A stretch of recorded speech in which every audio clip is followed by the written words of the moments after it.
যে ব্যক্তি পছন্দ করে, যে ব্যক্তি ভালোবাসে যে আমার হায়াতকে লম্বা করা হোক, রিজিককে বৃদ্ধি করা হোক, এটা কে না চায়? আদতে সবাই চায়। তো নবী সাল্লাল্লাহু আলাইহি ওয়াসাল্লাম বলছেন, যে ব্যক্তি পছন্দ করে বা ভালোবাসে যে আমার হায়াতকে লম্বা করা হোক, মানে নেক হায়াতকে লম্বা করা হোক এবং নেক আমলকে বৃদ্ধি করা হোক বা আমার রিজিককে বাড়িয়ে দেওয়া হোক, তাহলে সে যেন আত্মীয়তার সম্পর্ক বজায় রাখে।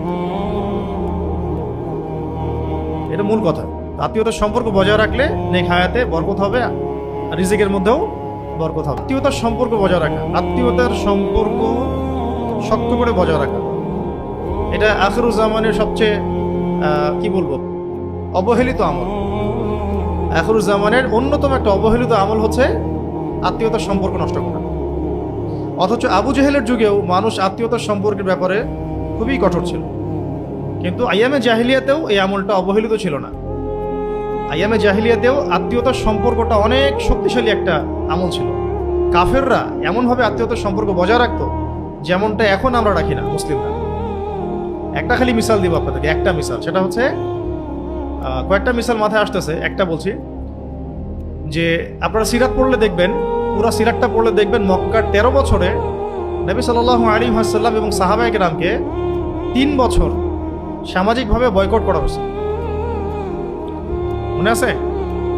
3 বছর সামাজিকভাবে তাদেরকে বয়কট করা হয়েছিল, রাসূল সাল্লাল্লাহু আলাইহি ওয়াসাল্লামকে এবং বনু হাশিমকে। কোন গোত্রকে? কেন বনু হাশিমকে? কারণ নবী সাল্লাল্লাহু আলাইহি ওয়াসাল্লাম বনু হাশিম গোত্র থেকে আসছেন। অন্য গোত্রগুলোকে কিন্তু বয়কট করা হয় নাই, শুধু নবী সাল্লাল্লাহু আলাইহি ওয়াসাল্লাম এবং বনু হাশিম গোত্রকে বয়কট করা হয়েছে সামাজিকভাবে।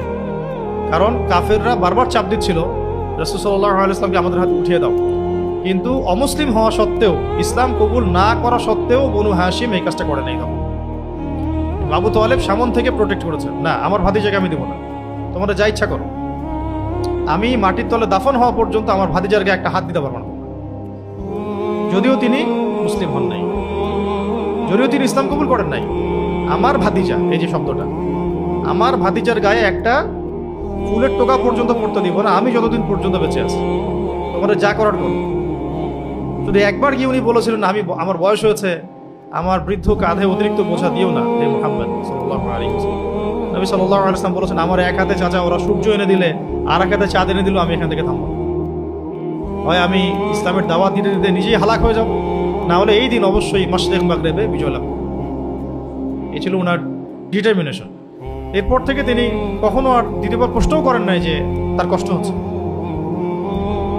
এই বনু হাশিম গোত্রকে আবু জেহেল, আবু লাহাব, উতবা সাহেবারা, এরা মিলে, মানে আইয়ামে জাহিলিয়াতের যে দারুন নাদওয়া পার্লামেন্ট, এরা মিলে 3 বছর সোশ্যালি বয়কট করেছিল। না তাদের সাথে ওঠা বসা করবে না, লেনদেন করবে না, চলাফেরা করবে না, ইভেন তাদের সাথে বিয়ে শাদীও করবে না। তখন তারা শিয়াবে আবু তালেব, মানে পাহাড়ের পাদদেশে গিয়ে 3 বছর তারা গাছের ছাল পাতা খেয়ে থেকেছেন। মানে সোশ্যালি বয়কট, পুরা উন্মুক্ত কারাগারের মধ্যে। কত বছর? 3 বছর। 3 বছরে যারা বয়কটের শিকার হয়েছেন তারা সবাই মুসলিম ছিলেন না। নবী সাল্লাল্লাহু আলাইহি ওয়াসাল্লাম এবং বনু হাশিম গোত্র, বনু হাশিমের সবাই কিন্তু ইসলাম কবুল করেনি। তখন ইসলাম কবুল করার কারণে তারা এই মানে সমস্যাটাকে নিজের ঘাড়ে নেন নাই। নিয়েছেন কোন কারণে জানেন? আত্মীয়তার সম্পর্কের কারণে। মুহাম্মদ আমাদের আত্মীয় হয়, আমরা বনু হাশিম গোত্র, আমার গোত্রের উপরে আক্রমণ এসেছে। সে মুসলিম হোক আর অমুসলিম হোক সেটা তারা বাদ বিচার করছে না। আমাদের ভাতিজা, আমাদের লোক, আমাদের ভাই, আমাদের চাচা ইত্যাদি। বুঝতে পারছি কথা?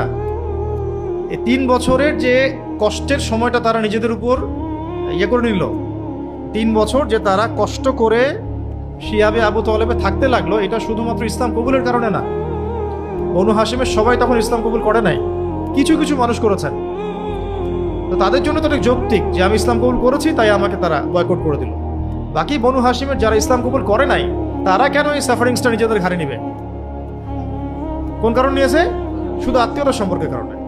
আর আজকে মুসলিম হওয়ার পরেও মুসলিম ভাইয়ের পাশে দাঁড়ায় না। বুঝতে পারতেছি? আজকে মুসলিম হওয়ার পরেও একটা মুসলিম দল বা একটা মুসলিম সংগঠন আরেকটা মুসলিম সংগঠনের পাশে দাঁড়ায় না। একজন মুসলিম ভাই আরেকজন মুসলিম ভাইয়ের পাশে দাঁড়ায় না। বনু হাশিম তখন ইসলাম কবুল করেননি সবাই। কিছু মানুষ ইসলাম কবুল করেছেন, তাদের জন্য এটা তো যৌক্তিক, আমি ইসলাম কবুল করেছি তাই আমাকে এই বার্ডেনটা নিতে হচ্ছে। বাকিরা কিন্তু ইসলাম কবুলের কারণে এই ত্যাগ স্বীকার করেন নাই। আমার গোত্রের মানুষ কষ্টে আছে তাই আমি ওখানে গেছি, আমার ভাতিজা কষ্টে আছে তাই আমি তাকে সাপোর্ট করতে গেছি। আর এখান থেকে কত বড় শিক্ষা আছে দেখেন, আত্মীয়তার সম্পর্ক তারা আইএমএ জাহিলিয়াতেও রক্ষা করত, সেই আত্মীয়তার সম্পর্ক আজকে আখিরুজ্জামানে মানে উঠে গেছে বললেই চলে। ইল্লা মাশা, কিছু কিছু জায়গায় বাদ দিয়ে, খাস করে শহর কেন্দ্রিক জীবন ব্যবস্থা আমরা যারা থাকি, আমাদের মধ্যে এই মানে আত্মীয়তার সম্পর্কে যে বন্ডিং, এটা দিন দিন কমতেছে। কমতে কমতে এমন একটা পর্যায়ে যে এখন তো ওই হাদিসের উপর আমল হচ্ছে যে পিতা সন্তানকে হত্যা করছে, সন্তান পিতাকে হত্যা করছে, ভাই ভাইকে হত্যা করছে, আরেক ভাইকে হত্যা করছে। এমনটা হচ্ছে না? এটাও কিন্তু আখিরুজ্জামানের হাদিস, শেষ জামানায় এরকম হবে যে আত্মীয়তার বন্ধন যেমন নষ্ট হয়ে যাবে, একইভাবে ভাই ভাইকে হত্যা করবে, পিতা সন্তানকে, সন্তান পিতাকে, সন্তান মাকে এভাবে হত্যা করবে। এখন দেখেন এগুলো চলছে, এবং পরিসংখ্যানটা কিন্তু খুব অল্প না, অনেক ভালো, রেশিও কিন্তু অনেক ভালো। তো আল্লাহ পাক আমাদেরকে আত্মীয়তার সম্পর্ক বজায় রাখার তৌফিক দান করেন। এই বিষয়ে একটা হাদিস বলি, তারপরে আমরা পরের টপিকে যাচ্ছি। এই বিষয়ে একটা হাদিস আব্দুল্লাহ বিন মাসউদ রাদিয়াল্লাহু আনহু থেকে আসছে যে রাসূলুল্লাহ সাল্লাল্লাহু আলাইহি ওয়াসাল্লাম বলেছেন, যে ব্যক্তি চায়, যে ব্যক্তি পছন্দ করে, যে ব্যক্তি ভালোবাসে যে আমার হায়াতকে লম্বা করা হোক, রিজিককে বৃদ্ধি করা হোক, এটা কে না চায়? আদতে সবাই চায়। তো নবী সাল্লাল্লাহু আলাইহি ওয়াসাল্লাম বলছেন, যে ব্যক্তি পছন্দ করে বা ভালোবাসে যে আমার হায়াতকে লম্বা করা হোক, মানে নেক হায়াতকে লম্বা করা হোক এবং নেক আমলকে বৃদ্ধি করা হোক, বা আমার রিজিককে বাড়িয়ে দেওয়া হোক, তাহলে সে যেন আত্মীয়তার সম্পর্ক বজায় রাখে। এটা মূল কথা।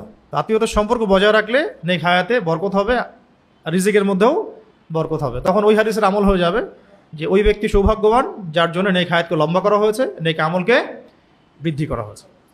এখন উমরাই করা